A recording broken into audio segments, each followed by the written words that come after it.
Fala, nação rubro-negra, sou eu, Fabrício Lopes, aqui do nosso canal Resenha Rubro-Negra. Primeiro eu queria desejar um feliz domingo para todos vocês. Eu queria que todos vocês tivessem um domingão maravilhoso. Eu sei que tem muito papai e muita mamãe aí que tá curtindo férias com as crianças, eu estou. E bora aproveitar essa última semana de férias, porque daqui a pouquinho todo mundo acorda de manhã de novo para levar as crianças na escola, para começar aquela rotina toda de novo, né? Pois é. Eu também estou aproveitando um pouquinho das férias com as crianças, por isso ontem eu não fiz o pré-jogo, não fiz o show do intervalo nem o pós-jogo. Mas eu coloquei aqui mesmo no canal para vocês as minhas reações antes, durante e depois do jogo. Antes do jogo eu estava com uma expectativa muito boa em cima desse jogo contra o América Mineiro. Afinal de contas, apesar do América ter ido bem na Copa do Brasil, ter vendido muito cara a classificação ao Corinthians e ter metido um 5-1 no Colo-Colo na Sul-Americana, no Campeonato Brasileiro o América Mineiro não estava indo bem. Então eu esperava que o Flamengo tivesse certa facilidade para vencer o América ontem. Então antes do jogo eu estava com um astral, com um clima, já com 15 minutos do primeiro tempo, quando foi minha primeira intervenção no vídeo, eu já estava diferente, com 30, mais diferente ainda no intervalo. Enfim, dá uma olhadinha nesse vídeo que eu achei que ficou bacana, do ponto de vista do que a gente passa, do que a gente vive como torcedor rubro-negro, do que a gente sente durante um jogo do Flamengo. Então acho que vocês deveriam dar uma olhada, deveriam divulgar, para ver se você se identifica com aquilo que eu vivi ontem durante todo o jogo contra o América. E aí, eu quero já engatar a primeira conversa com vocês aqui, que é com relação ao Jorge Sampaoli. O Sampaoli já completou 3 meses de trabalho à frente do Flamengo. Ontem foi o 25º jogo dirigindo o Flamengo.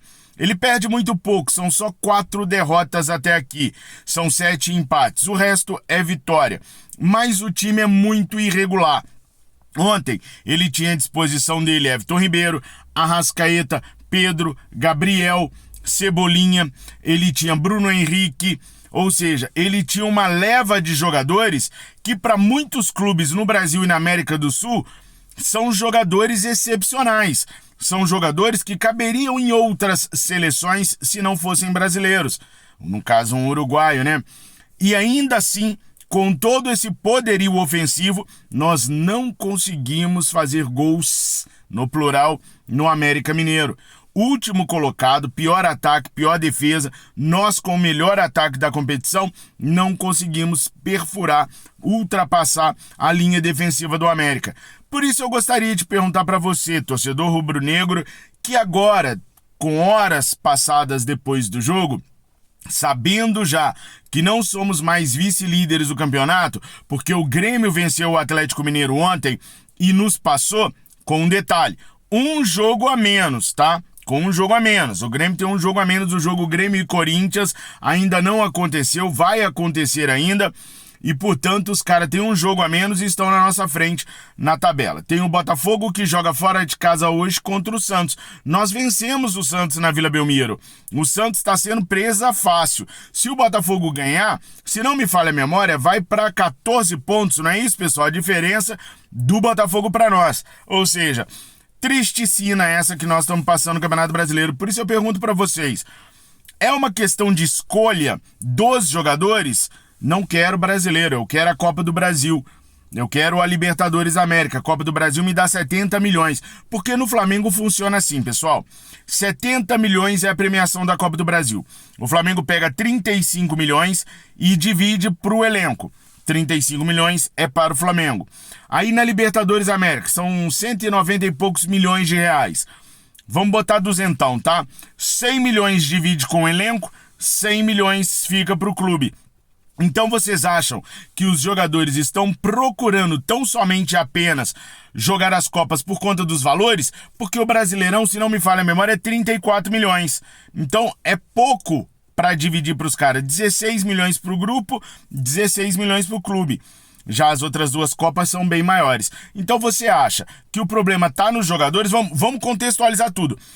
Os jogadores estão querendo jogar os campeonatos que dá mais remuneração para eles, os jogadores estão desmotivados e por isso os caras jogam irregularmente, ou é incompetência do São Paulo? Porque o Bruno Henrique disse no final do jogo que eles fizeram exatamente o que foi treinado.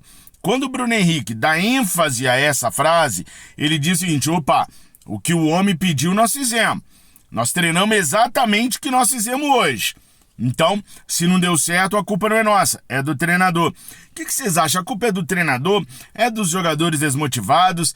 É dos jogadores quererem apenas ganhar as Copas por causa dos valores financeiros? Sejam sinceros comigo, eu preciso da sinceridade de vocês para entender esse contexto todo que está acontecendo no Flamengo perante os olhos da torcida. Então coloca aí pra mim, por favor. Não tenham preguiça de comentar. Vamos explodir de comentários aqui pra eu entender o que se passa na cabecinha de vocês. Falando sobre reforços, porque, gente, ontem ficou nítido, ficou claro que nós precisamos de reforços, principalmente no setor de meio de campo. Não dá pra gente contar apenas com as peças que nós temos. Nós precisamos dos reforços no meio de campo. E aí, o Wendel acaba sendo peça fundamental para nós. A gente precisa muito de um volante que saiba construir jogadas, que saiba chegar no ataque.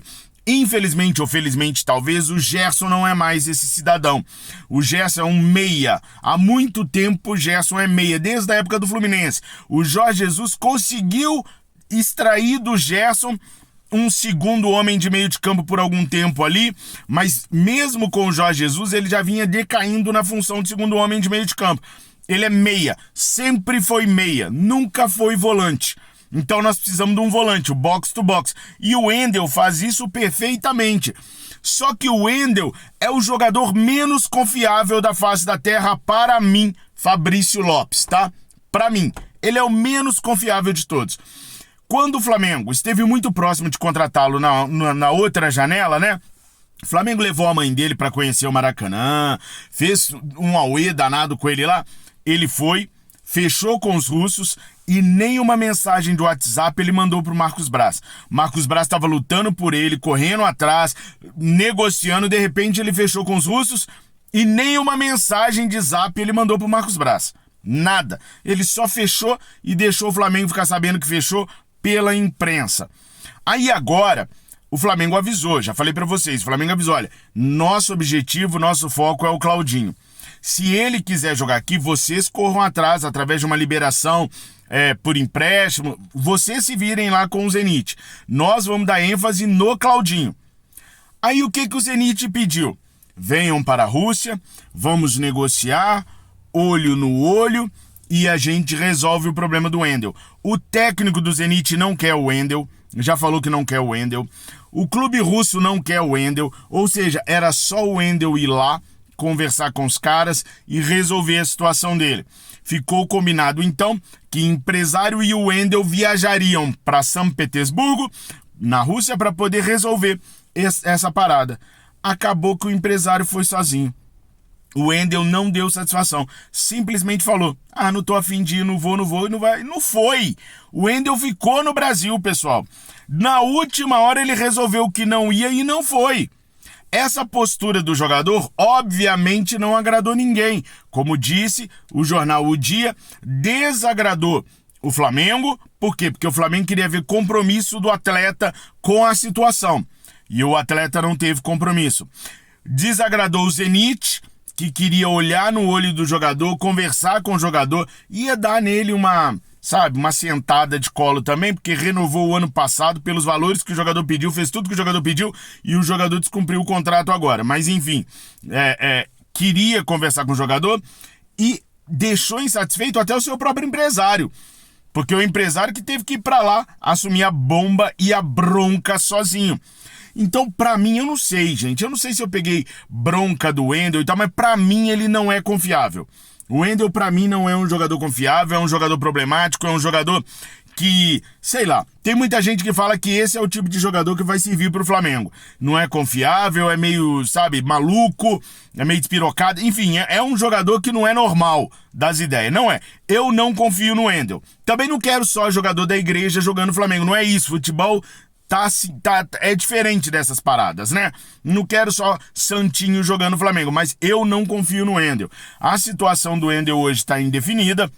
A negociação pode acabar travando por causa da demonstração de falta de maturidade do atleta e de compromisso com a situação. Ela pode acabar não acontecendo.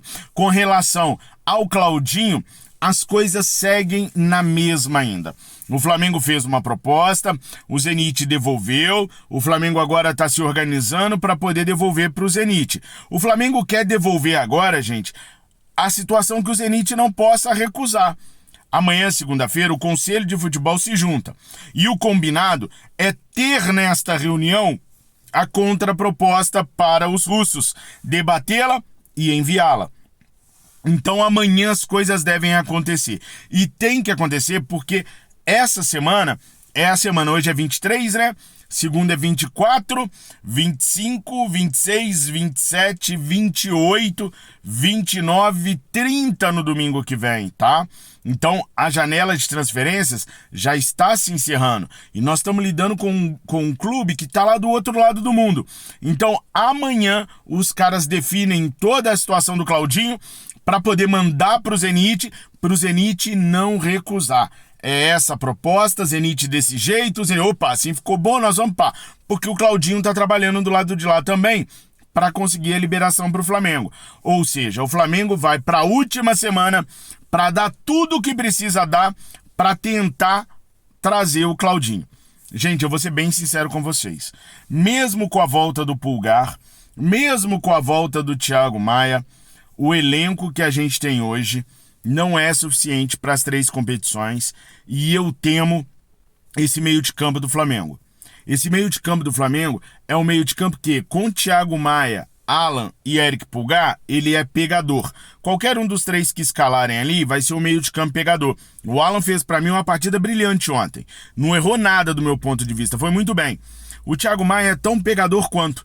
O Eric Pulgar também. A vantagem do Eric é que ele tem uma saída de bola mais legal, melhor, tá vivendo uma fase mais interessante.